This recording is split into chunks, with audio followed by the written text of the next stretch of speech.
Déjà, on peut voir qu'est-ce que l'autocensure. Ce serait intéressant de mettre une définition là-dessus, comme ça tout le monde, on sait de quoi on parle et tout le monde, on part sur la bonne base. L'autocensure, moi j'ai regardé sur le dictionnaire, du coup c'est le fait de se limiter dans son expression. C'est les auteurs qui vont eux-mêmes autocensurer quelques passages. Et dans une définition aussi qui était super intéressante, il y avait on se censure ce qui sera présumé. Voilà, peut-être que ça sera censuré, donc je le fais moi-même en amont. Donc il y a ce côté-là, je me limite. Moi, quand tu m'as dit autocensure, direct, j'ai vu voilà, ce geste-là qui vient. Et il y a aussi ce geste-là aussi qui me vient. Pour moi, c'est couper l'élan de l'expression, couper l'élan du faire, couper l'élan de nos envies, mais c'est aussi couper l'élan et l'appel de notre cœur, de nos aspirations. Moi, ce que je vois dans l'autocensure, dans le milieu professionnel, c'est j'ai un poste de rêve qui m'attire vraiment, mais je ne suis pas à 100% sûre d'avoir toutes les compétences et d'être parfaite pour ce poste, donc je ne vais pas y aller.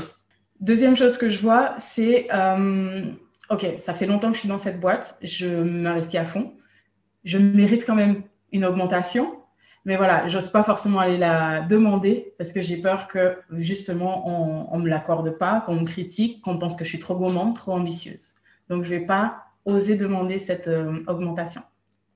Et troisième chose aussi que je vois, c'est en réunion, dans les réunions de travail.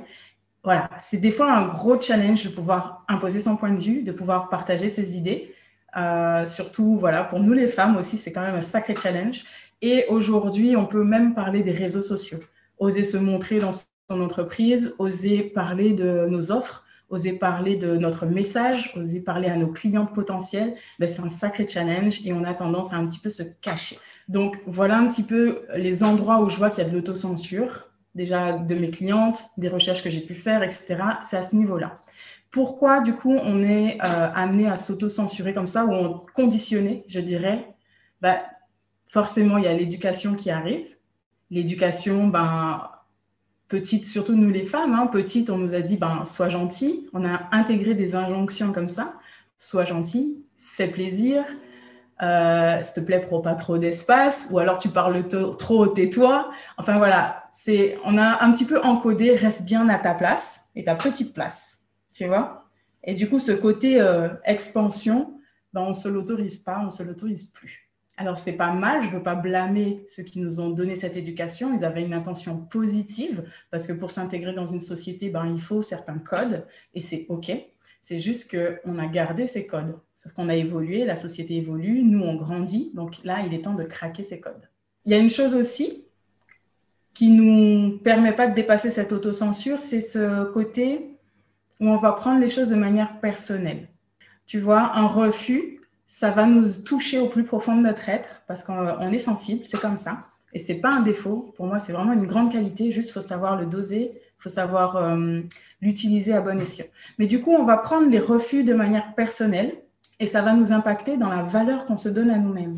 Et ça, c'est quelque chose, c'est une erreur à ne pas faire. Un refus ne veut pas dire forcément que tu n'es pas assez bien, que tu n'as pas ta place. C'est peut-être que ce n'est pas le bon moment, c'est peut-être que ce n'est pas la bonne manière d'aborder les choses, mais il faut vraiment voir peut-être l'univers de l'entreprise, l'univers professionnel comme un terrain de jeu. Et se dire que, OK, cette fois-ci, ce n'est pas passé comme je voulais, mais je vais passer par un autre angle et ça va passer la prochaine fois et jamais abandonner, toujours persévérer. Là où je vois l'utilité de l'autocensure, c'est parce que tout a une fonction. Je ne pense pas qu'on fasse des choses inutiles. L'être humain est programmé, il a des mécanismes et toute chose a son utilité. Si parfois on s'auto-censure, ce n'est pas pour rien. Moi, je vois un gros besoin de protection en fait. Un gros besoin de protection parce que si tu es une maman, tu élèves tes enfants seuls et que tu es en poste, tu n'auras pas trop envie de crier haut et fort tes mécontentements. Non, je ne suis pas d'accord avec votre politique, etc. Tu as besoin de ton poste, tu as besoin de sécurité pour ton enfant. Il y a parfois, c'est OK et c'est la meilleure solution à adopter, la meilleure stratégie à adopter que parfois de s'auto-censurer. OK ? C'est une vraie option. Le faire en conscience et le faire, choisir ses batailles quelque part. Mes clés. Si tu veux, j'en ai 4. Ma première clé, c'est de trouver ta puissance. Pour moi, il y a quelque chose de l'ordre aussi de, quand on s'auto-censure, c'est quelque chose de l'ordre du manque de confiance en soi. Est-ce que je suis réellement capable de le faire? Est-ce que j'ai vraiment les compétences, etc. On a vu tout à l'heure une femme qui a un poste de rêve, si elle n'est pas sûre à 100% d'avoir les compétences, elle ne va pas y aller. Alors que, en fait, les compétences, ça s'acquiert, en fait. Si tu as 50%, tu y vas et tu apprends le reste au fur et à mesure, en fait. Donc, tu commences là où tu es avec des compétences actuelles et tu les développes. Pour moi, la seule compétence à avoir, c'est celle de la flexibilité, le goût d'apprendre et le goût de toujours se challenger et d'évolution. Ça fait beaucoup. Bon, j'ai dit une seule, mais en gros, tu vois, c'est dans cette zone-là, ce groupe de compétences qui est vraiment l'évolution. Voilà, toujours chercher à augmenter ses compétences. Donc, trouver sa puissance, pour moi, c'est dire stop à la dévalorisation. Reconnaître qu'en soi, on a un potentiel. C'était difficile pour moi, si je prends un exemple pour que ce soit bien concret. J'ai une sœur qui est très créative, manuelle. Elle fait de la couture, elle fait de l'aquarelle, c'est magnifique ce qu'elle fait, elle a un vrai talent pour ça et ça depuis toute petite. Et du coup, c'est quelque chose qui se voit, qui se mesure, parce que tu peux mettre deux dessins l'un à côté de l'autre et dire « Ah ouais, elle a quand même du talent par rapport… » Voilà. Donc, elle a conscience de son potentiel. J'ai une autre sœur, elle chante. Donc, ça aussi, c'est quelque chose d'assez palpable. Quand tu chantes, on sait assez rapidement si tu chantes faux, si tu chantes juste, si ça embarque les gens ou pas. Ce sont des talents qui se voient et qui peuvent se comparer assez facilement. Il y a des talents qui sont beaucoup plus subtils. Moi, mon talent, j'ai beaucoup pensé que je n'en avais pas parce que mon talent est complètement impalpable, invisible, intangible. Quand je parlais, oui, moi, mon talent, c'est écouter les autres. Ah, ben on fait quoi avec ça?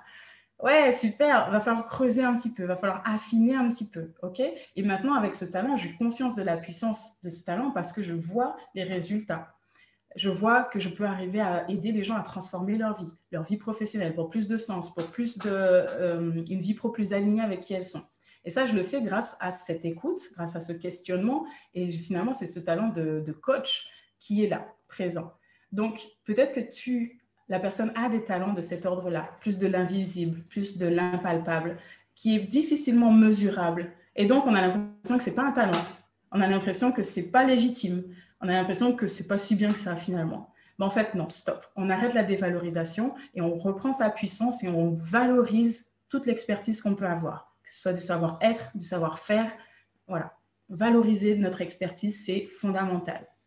C'est ma première clé. Retrouve ta puissance, connecte-toi à ta puissance. Déjà, ça donne un carburant pour aller vers tes objectifs. Ensuite, ma deuxième clé, c'est d'être vraiment au clair sur ton pourquoi. Où est-ce que tu veux aller? Qu'est-ce qui est si important pour toi dans ce projet? Tu sais, une maman, si tu attaques son enfant, il n'y a pas de peur du regard des autres, il n'y a pas de peur de dévalorisation, il n'y a pas d'autocensure. Elle fait la lionne, elle va le défendre parce qu'il y a un pourquoi suffisamment fort. Et on est puissante quand on valorise son expertise et qu'on sait où on va. Et là où on a déterminé, si c'est important pour nous, alors on va défoncer toutes les barrières, on va défoncer tous les obstacles. Et le pourquoi aussi, il va te libérer du regard des autres, en fait. C'est ce que je te disais avec l'exemple, en fait. C'est le pourquoi, il va te libérer du regard des autres. Quand on ne sait pas où on va, on est un peu flottant comme ça. On accorde beaucoup d'attention à l'extérieur de nous. Et du coup, le regard des autres, si tu veux, d'une échelle de 0 à 10, il est genre à 10. Qu'est-ce que les autres vont penser de moi si je fais ça ou ça? Mais quand tu as un pourquoi bien défini, le regard des autres, il descend à 1. On n'en a rien à foutre parce que le pourquoi, il est vraiment puissant et c'est ça le plus important. Ma troisième clé, c'est l'action et la persévérance. C'est vraiment le passage à l'action. C'est quand tu passes à l'action, finalement, que tu as plus confiance en toi, que tu valorises ton expertise, etc. C'est un cercle vertueux. Tu restes dans la tête avec des idées, c'est intéressant, c'est un premier pas, mais on n'en fait rien. Il faut vraiment concrétiser dans la matière, passer à l'action, petit pas par petit pas. Voilà, c'est l'action qui va t'aider à réajuster. Souvent, on a peur de l'échec, mais finalement, il faut des échecs pour pouvoir réajuster derrière et progresser. Donc, tant que tu n'as pas d'échec, tu ne peux pas progresser, tu ne peux pas aller vers cette perfection que tu recherches. Mais en tout cas, voilà, l'échec fait partie du jeu et tant que tu ne kiffes pas l'échec, c'est difficile d'y aller, quoi. Donc maintenant, voilà, il faut kiffer l'échec. L'échec, c'est ton diplôme. L'échec, c'est celui qui te dit, OK, Il faut travailler encore un peu plus sur cet angle-là, sur cette compétence-là, et puis on y va. L'action et la persévérance, c'est aussi dire adieu au perfectionnisme. Souvent, j'entends des gens qui ne se lancent pas parce que c'est pas assez bien, c'est pas assez parfait.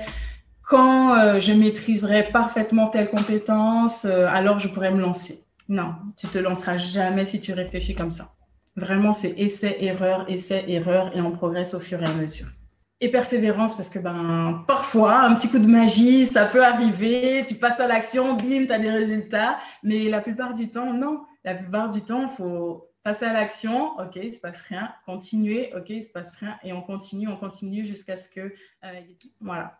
Et la quatrième, on l'a déjà évoqué, c'est vraiment de choisir ses batailles, de ne pas se culpabiliser si on s'auto-censure, mais d'aller plutôt dans ce questionnement de « Ok, pourquoi je me suis auto-censurée? Qu'est-ce qui est important pour moi? Est-ce que c'est vraiment vers ça que je veux aller aujourd'hui? Est-ce que c'est ma priorité aujourd'hui ?» Parce que des fois, on croit que l'entrepreneuriat, c'est la priorité, mais quand on se connecte aux valeurs de la personne, on se rend compte qu'elle a une valeur sécurité ou une valeur famille très, très haute. Et donc, forcément, il y a conflit à l'intérieur de soi. Et choisir ses batailles. Il y a peut-être des batailles qui ne méritent pas plus que ça ton attention et focaliser vraiment sur les choses importantes pour toi. Voilà. Si j'avais 4 clés à donner pour dépasser l'autocensure, ce serait celle-ci. Imagination. Objectivité. Ah, ça dépend. Mais bon, distraction. Ça dépend des moments. Quand je suis dans le flow, je suis hyper concentrée, j'y vais, je peux être hyper focus. Et il y a des moments, c'est complètement fly. Et puis, je suis dans la distraction et c'est OK. Pour moi, ça fait vraiment partie du cycle. Et il y a des moments où je suis plus dans la distraction, des moments où je suis plus focus. Pour moi, c'est OK. Solaire. Mon kiff de la journée, ma petite ricorée avec mon chocolat, avec chocolat noir avec graines de sel là. C'est mon petit kiff. Une lionne. J'hésite à un bon thé, un bon yogi tea. Ou alors un petit punch. Ça dépend l'heure. Le grincement des dents. Un truc improbable. Je me suis trouvé des talents de créatifs finalement. Là où, si tu regardes mes débuts sur Instagram, les visuels que je peux faire sont assez moyens. Alors merci Canva, ça aide quand même beaucoup à faire des choses sympas. Mais je passe des heures et des heures à faire mes visuels alors que j'aurais jamais pensé être une geek à ce point-là, quoi. Ouais, ça a bien... ça a révélé ça.